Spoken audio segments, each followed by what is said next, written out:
नमस्ते आदाब सत श्री अकाल। मैं हूं सीए संकल्प कांस्टिया और अब आखिरी घड़ी में आपको वो मैक्सिमम 60% प्लस 70-80 मार्क्स लाने के लिए मैं तैयार हूं। तो चलो फटाफट अपन लोग समझ लेते हैं कि कैसे वो magical numbers of 60 plus cross करना है एससीएमपी में। उसके लिए मैंने कुछ नोट्स बनाए, फटाफट 5 मिनट आपका लूंगा and we'll get this done and dusted. सबसे पहला पॉइंट जो मैंने इधर लिखा है वो है अटेम्प्ट 100 मार्क्स। बॉस कितनी बार मैंने स्टूडेंट से सुना है बाहर निकल के, अरे सर आता था बट लिख नहीं पाया, क्योंकि स्टार्टिंग में स्पीड नहीं था।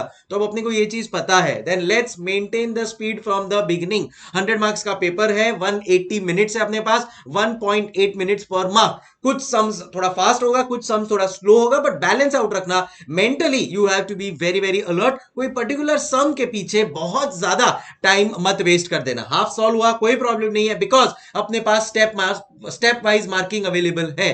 थ्योरी हो, प्रैक्टिकल क्वेश्चन हो या केस स्टडी हो, स्टेप वाइज मिलता है। एंड अभी तो आप लोग के पास पेपर्स भी आए होंगे, जो रिवैल्यूएशन वाले पेपर्स होते हैं उसमें भी आप लोग ने देखा होगा। मैं आपको बोलता हूं 95% आदमी सीए बनता ही नहीं अगर स्टेप वाइज मार्किंग नहीं होता। तो स्टेप वाइज मार्किंग का सबको सपोर्ट या जरूरत पड़ता है, तब भी आपका वो जो एग्जाम्शन क्रॉस हो पाएगा। सो इसके लिए पेपर पूरी तरह अटेम्प्ट करोगे, देन इन दैट केस वो स्टेप वाइज मार्किंग से है ना बहुत बड़ा पुश मिलेगा, जो आपको जब रिजल्ट आएगा तब रियलाइज होगा। So please keep this in mind. मैं तो बोलता हूं लिख दो कहीं पे कमेंट बॉक्स पे that yes I will ensure कि मैं पूरा पेपर 100 मार्क्स अटेम्प्ट करके आऊंगा। Right things in your own words. बहुत सारे स्टूडेंट्स के व्हाट्सएप आ रहे हैं, सर थ्योरी कुछ याद नहीं रह रहा है। भाई लॉजिकली समझो ना, अपन ने हर थ्योरी को जो भी है अपन ने लॉजिकली उसको कनेक्ट किया है। प्रैक्टिकल एग्जांपल्स मैंने आप लोगों को काफी सारे दिए हैं, बस उसको याद करो और लॉजिकल अपने वर्ड्स में लिख कर आओ, कोई प्रॉब्लम नहीं है। हाँ, थोड़े टेक्निकल वर्ड जो होते हैं वो इंस्टीट्यूट को चाहिए, उतना ध्यान रख लो and things will be very very smooth. तो बहुत ज्यादा लोड मत लो।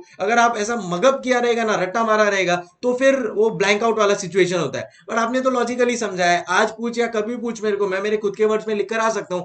ये पॉजिटिव एटीट्यूड रहा ना, निकल जाएगा आराम से। तो इसके लिए वो चीज के ऊपर फोकस मत करो मुझे याद रह रहा है कि नहीं, सबकॉन्शियसली याद है।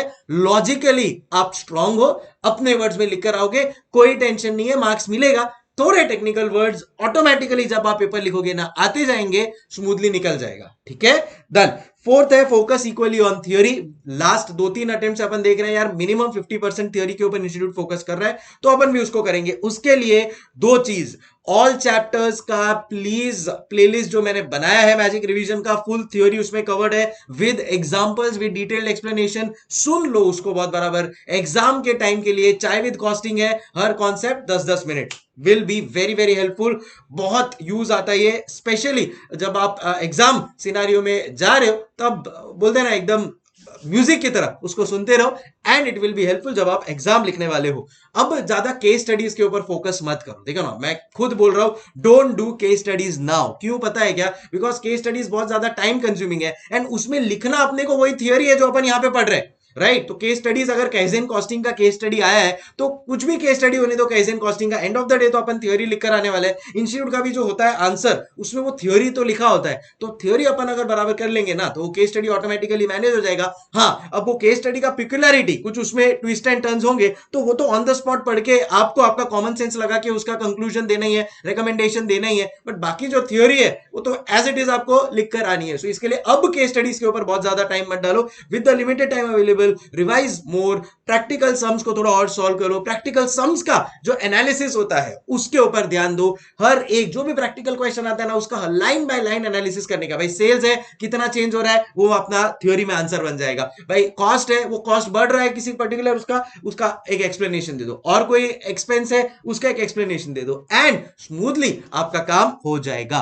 क्वेश्चन नंबर्स प्रॉपरली लिखना, बहुत बार स्टूडेंट्स इसकी वजह से है नॉन टेक्निकल पॉइंट, बट इसकी वजह से कई बार स्टूडेंट्स ने एग्जाम क्लियर नहीं किया, फेल हुए हैं। तो क्वेश्चन नंबर 5A लिखा, फिर क्वेश्चन नंबर 5C लिखना भूल गए, पूरा मार्क्स गया 5C का। तो ऐसा मत करना। और 5 स्टार्ट किया है तो A C B वो इंटरनली आप एडजस्ट कर लो, चलेगा। बट 5 के बाद 5A के बाद 3B कर रहे हो, फिर 5C कर रहे हो, नहीं चलेगा वो। तो 5 स्टार्ट कर रहे हो, उसको करो बराबर से। स्टार्टिंग का 15 मिनट्स आपको दिया है, यूटिलाइज दैट सो दैट आपका एक सीक्वेंस आप सेट कर लो एंड देन फिर आप कर सकते हो सॉल्व। अब स्टूडेंट्स पूछते हैं कि सर क्वेश्चन 1 लास्ट में करूं पहले करूं, वो डिपेंड करता है आपके पेपर के ऊपर।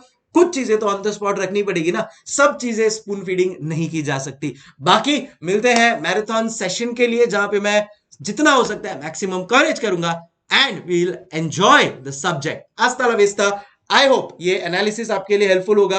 प्लीज इसको एज अ स्क्रीनशॉट सेव कर लो.